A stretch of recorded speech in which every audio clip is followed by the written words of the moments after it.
नमस्कार दोस्तों, स्वागत है आप सभी का ऑनलाइन क्लासेज में। और आज का अपना टॉपिक है भौगोलिक विचारधाराएं।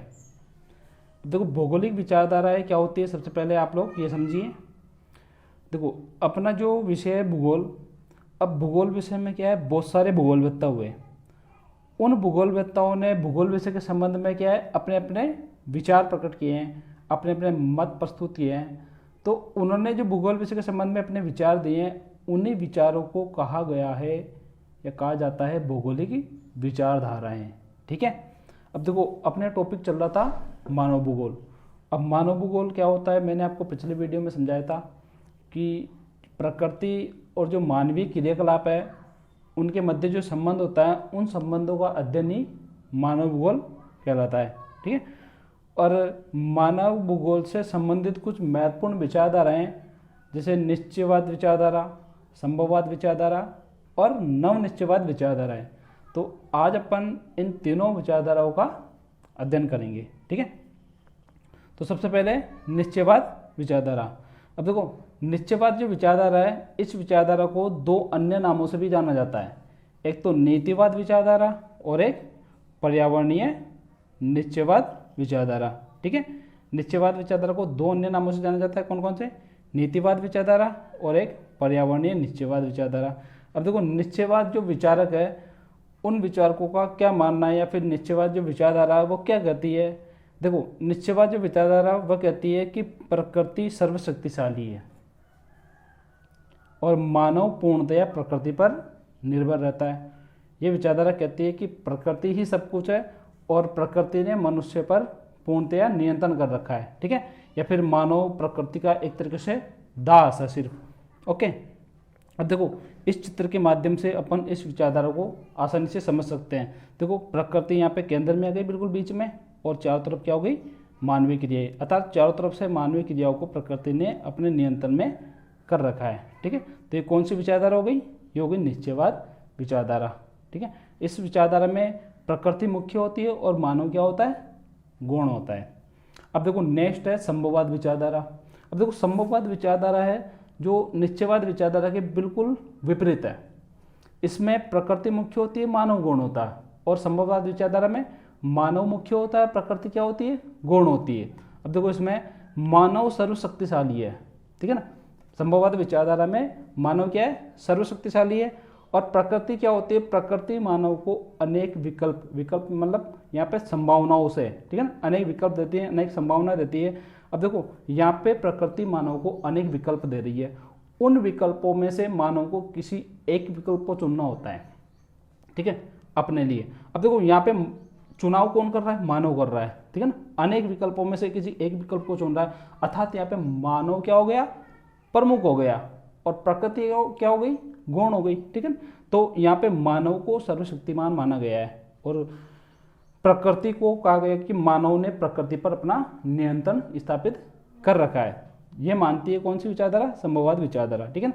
अब देखो, यहाँ पे अपन इस चित्र के माध्यम से समझ सकते हैं। देखो, यहाँ पे मानव केंद्र में और प्रकृति चारों तरफ है। ठीक है ना। यानी चारों तरफ से प्रकृति को मानव ने अपने नियंत्रण में कर रखा है। ये कौन सी विचारधारा मानती है, संभववाद विचारधारा। ठीक है। अब देखो, नेक्स्ट है अपनी नवनिश्चयवाद विचारधारा।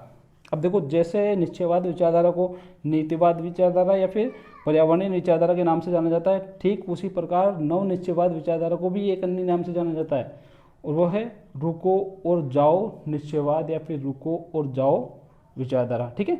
नवनिश्चयवाद विचारधारा को रुको और जाओ नीतिवाद, वो निश्चयवाद या फिर रुको और जाओ विचारधारा के नाम से भी जाना जाता है। ठीक है। अब देखो, ये विचारधारा क्या कहती है, ये विचारधारा कहती है कि न तो पूरी तरह पर्यावरण निश्चयवाद है और न ही पूरी तरह स्वतंत्रता यानी संभववाद है। ये विचारधारा कहती है कि न तो पूरी तरह पर्यावरण निश्चयवाद, अर्थात न तो पूरी तरह प्रकृति ने मानव पर नियंत्रण कर रखा है, और न ही संभववाद, न ही मानव ने पूर्णतया प्रकृति पर नियंत्रण कर रखा है। ठीक है। ये विचारधारा क्या कहती है कि न तो प्रकृति ने मानव पर नियंत्रण कर रखा है, अर्थात न तो प्रकृति सर्वशक्तिशाली है, और न ही मानव ने प्रकृति पर नियंत्रण कर रखा है, अर्थात न ही मानव सर्वशक्तिशाली है। ये विचारधारा इन दोनों विचारधाराओं के मध्य का मार्ग बतलाती है, ठीक है ना। ये विचारधारा कहती है कि मानव केवल प्राकृतिक नियमों का पालन करके ही प्रकृति पर विजय प्राप्त कर सकता है, ठीक है।